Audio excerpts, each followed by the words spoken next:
कांग्रेस के one of the most intellectual जो MLAs हैं उनमें से काजी निजामुद्दीन साहब को काउंट किया जाता है और विधानसभा का सत्र चल रहा है, बजट सत्र चल रहा है। बजट कल सरकार ने पेश किया है और आज इस पर चर्चा हो रही है। काजी साहब, सबसे पहले इस बजट को कैसे देखते हैं आप? सरकार बता रही है कि हम बहुत बड़ा बजट लाए हैं, जनता के हित में है, वगैरह वगैरह। मेरा सवाल है कि 25वां बजट है, अगर 25वां बजट अच्छा आया तो उत्तराखंड में जो बेरोज़गारी के लिए धरने प्रदर्शन क्यों? उत्तराखंड में 24 घंटे ऊर्जा प्रदेश कहलाने के बाद भी ऊर्जा उपलब्ध क्यों नहीं, बिजली क्यों नहीं, पावर कटौती क्यों है? अगर बहुत अच्छा बजट है तो 4 धाम यात्रा सुचारू रूप से क्यों नहीं चल पा रही है? अगर बहुत अच्छा बजट है तो फिर यहाँ पर राशन, फ्री राशन लेने वालों की संख्या क्यों बढ़ रही है? ये अपने मुंह से अपने आप अपने बजट की तारीफ़ करना, ये तो इनकी आदत है। रहा सवाल इसका कि आज इनके बजटरी एस्टीमेट्स इन्होंने दिए, जो रिवाइज एस्टीमेट्स आते हैं और जो एक्चुअल एस्टीमेट्स आते हैं उसमें अगर आप स्टडी करें तो जो राजस्व प्राप्तियां हैं वो 12% कम है और जो प्लान बजट पर खर्चा है वो 12% के लगभग वो भी कम है। और सबसे बड़ी तकलीफ़ की बात क्या है, जिन विभागों में इंफ्रास्ट्रक्चरल डेवलपमेंट होता है, चाहे पीडब्ल्यूडी हो या हॉस्पिटल बनने के लिए स्वास्थ्य विभाग हो, पेयजल विभाग या सिंचाई विभाग, उनमें जो खर्चे हैं अगर आप अभी तक का जनवरी फरवरी का अगर उठा कर देख लें कि विभागों ने कितना पैसा उनको अलॉट हुआ था और कितना पैसा उन्होंने खर्च किया, तो वो आपको बहुत ख़राब फिगर मिलेगी, 20-30% के लगभग मिलेगी। कुछ फिगर्स तो और भी ख़राब होंगी, 10-5% ही होंगी, और कुछ फिगर्स होंगी तो 50% के लगभग होंगी। अब वो आनन फानन में मार्च के महीने में उस बजट को खर्च किया जाएगा।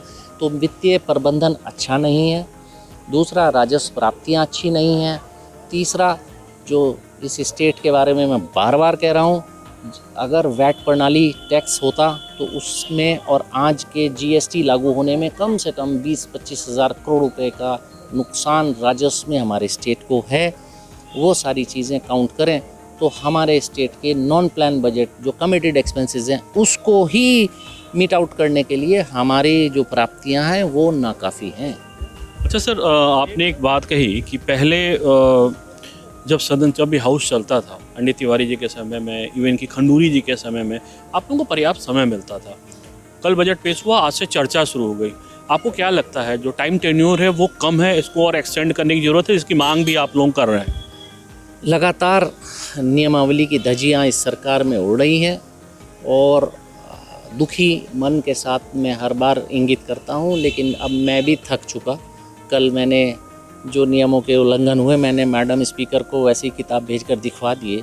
मैंने कहा मैं भी बार बार उस किताब को उठाऊंगा तो लोग मुझे ही कहने लगेंगे ये अपनी विद्वत्ता झाड़ता रहता है। लेकिन जब हर लम्हे हर पहलू पर जब आप जाकर नियमों का उल्लंघन करेंगे तो जो भी उस नियम को जानता है वो तो उसको इंगित करेगा।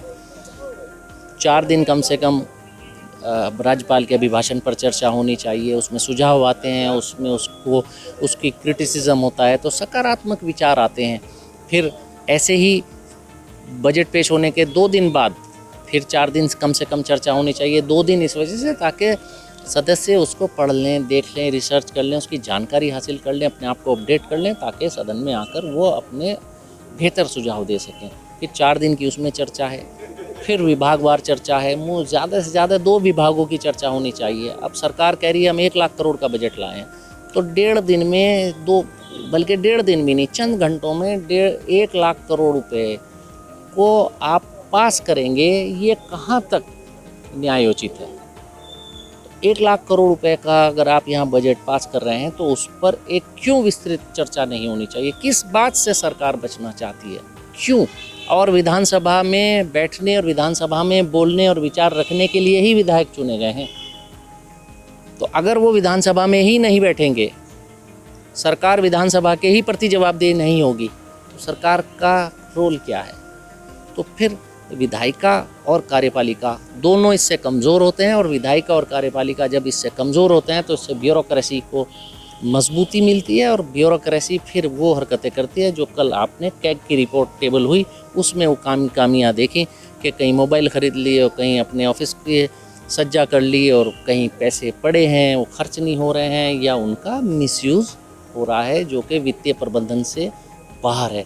तो सारी चीज़ें देखकर कुल मिलाकर के सदन का चलना और नियमों के अनुसार चलना बहुत ज़रूरी है। इससे फिर उत्तराखंड की जनता की आवाज़ ही यहाँ आएगी और उत्तराखंड की जनता की आवाज़ ही मजबूत होती है। एक भू कानून की जो बात की जा रही है सर कि बहुत सख्त भू कानून आ गया है। हालांकि प्रदेश के जो दो बड़े ज़िले हैं उधम सिंह नगर और हरिद्वार, उसको इससे बाहर रखा गया, कुछ शहरी निकायों को भी बाहर रखा गया है। इसको कैसे देखते हैं सब? क्या आपकी नज़र में, कांग्रेस की नज़र में ये वास्तव में सख्त भू कानून है? नरेंद्र तिवारी जी की कांग्रेस गवर्नमेंट उस समय 2002 और 7 के बीच में ZALR में अमेंडमेंट्स लेकर उन्होंने सख्त भू कानून किया था और इस भारतीय जनता पार्टी की सरकार ने तो उसको शिथिल करते हुए उस भू कानून को बिल्कुल ख़त्म कर दिया था। अब फिर जनता का दबाव पड़ा और फिर इन्होंने जन भावनाएँ देखते हुए ये भू कानून लाए, लेकिन इसमें उन्होंने ऐसे कमियां झोल छोड़ दिए कि छोटी मछलियों को तो रोकेंगे, लेकिन जो बड़े मगरमच्छ आएंगे वो पीछे से बैकडोर से आएंगे और वो अपना जो उनको खेल खेलना है वो खेल कर देंगे। अब नगरीय क्षेत्र को इससे बाहर रखा गया है। अब नगरीय क्षेत्र को बाहर रखने का क्या मतलब है कि कोई बड़ा कॉरपोरेट आएगा, वो कहेगा हमें ज़मीन खरीदनी है, नाली 2 नाली 5 नाली खरीदने वाले को तो रोक दिया जाएगा, लेकिन कोई आएगा कि हमें हेक्टेयर्स में ज़मीन खरीदनी है तो कहेंगे रुको, अभी हम ज़रा ये इस नगर निकाय का सीमा विस्तार कर दें। अब चुपचाप उसका सीमा विस्तार होगा और जब सीमा विस्तार हो जाएगा अब कह देंगे अब खरीद लो। तो ये बैकडोर से जो बड़े मगरमच्छ हैं उनके आने का पूरा रास्ता खुला हुआ है। ये नीति ही नहीं, नीयत भी सही होनी चाहिए। तो हमें नीयत सही नहीं लग रही है और ये नीयत सही नहीं होने से आने वाले वक्त में उत्तराखंड की भावनाओं को आघात पहुंचाएगा। ये सरकार को इंश्योर करना होगा कि इसका मिसयूज़ ना हो और ये समान रूप से छोटे बड़े कॉरपोरेट सभी पर लागू हो ये कानून। एक प्रयास किया गया है इस विधानसभा में कि कुछ हद तक इसको पेपरलेस किया जाए, कुछ टैब्स वगैरह लगाए हैं। अप्रिशिएशन करते हैं आप इस? मैं किसी भी अच्छे काम को अप्रिशिएट करता हूं, लेकिन इसमें अभी बहुत कमियां हैं और कमियां इतनी दिख ही रही हैं कि ये दूर होने में टाइम लगेगा। तो ये अभी काफ़ी समय इसको लगेगा, टीदिंग प्रॉब्लम्स इसमें आएंगी, लेकिन कोई भी पॉजिटिव चीज़ होनी चाहिए। अच्छा है, मैं कहता हूँ कि अभी हम क्वेश्चन लगाते हैं तारांकित प्रश्न, तो हमें यहाँ आना पड़ता है हाउस में, विधानसभा में। अब ये बताइए उत्तराखंड का रहने वाला आदमी पिथौरागढ़ उत्तरकाशी का विधायक कैसे आएगा यहाँ? आप उम्मीद करते हो विधानसभा क्षेत्र से यहाँ सिर्फ सवाल लगाने आएगा? और वो भी एक बार लगा जाए 5 सवाल लगेंगे रोज़। अब 5 सवाल रोज़ कैसे लगाने आएगा यहाँ पर? तो यानी उसके सवाल नहीं लगेंगे। तो अब ऑनलाइन लेना शुरू करें सवालों को, तो सवालों की संख्या और उसकी क्वालिटी दोनों इम्प्रूव होंगी। तो ये एक पॉजिटिव स्टेप है और मैं इसको मैं अप्रिशिएट करता हूँ। तो ये थे हमारे साथ काजी निजामुद्दीन साहब, जो मंगलौर से विधायक हैं और सरकार ने जिस तरह बजट पेश किया है, बजट को बहुत बेहतर बताया है, लेकिन कांग्रेस के इस विधायक की माने तो बजट में बहुत सारी खामियां हैं और भू कानून जिसको लेके सरकार लगातार अपना एक वाहवाही लेने का जो प्रयास कर रही है, उस पर भी कहीं ना कहीं काजी ने सवाल खड़े किए हैं। कैमरा सहयोगी रुपेश नेगी के साथ मयंक राय, देहरादून।